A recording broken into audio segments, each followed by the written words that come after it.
इस अध्याय में प्रमुख दो घटनाएं हैं।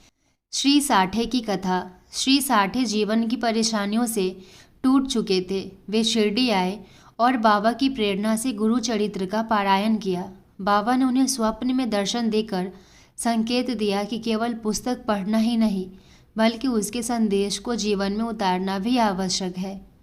दूसरी है राधाबाई देशमुख की कथा।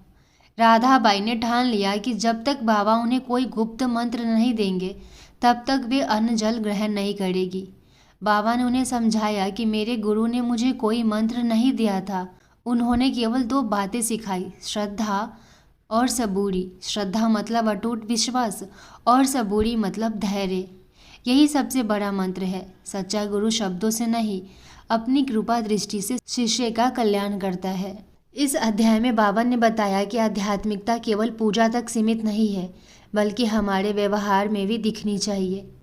कभी किसी की निंदा नहीं करनी चाहिए। हर व्यक्ति से प्रेम और सम्मान से व्यवहार करना चाहिए।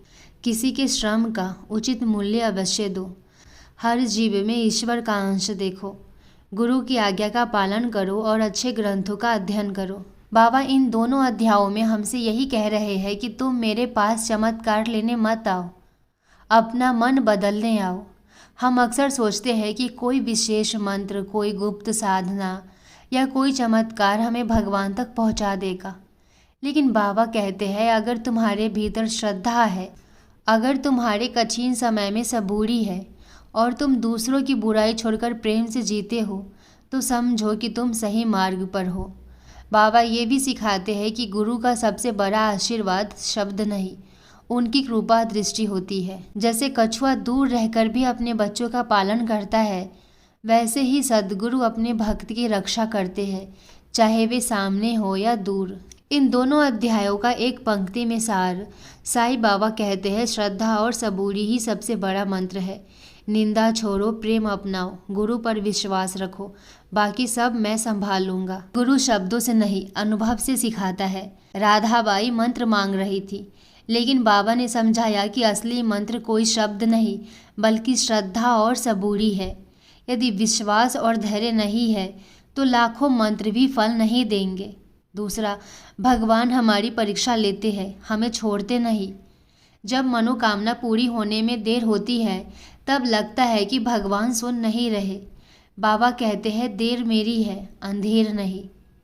सही समय पर मिलने वाला कृपा ही अस्थायी होती है। केवल पढ़ना पर्याप्त नहीं, जीना जरूरी है।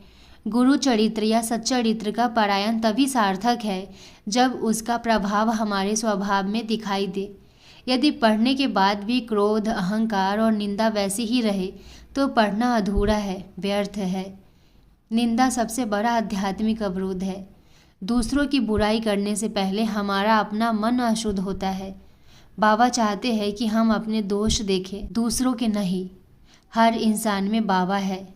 जो व्यक्ति हमारे सामने आता है, चाहे गरीब हो, अमीर हो, अच्छा हो या कठिन स्वभाव वाला, उसके साथ हमारा व्यवहार ही हमारी भक्ति की परीक्षा है।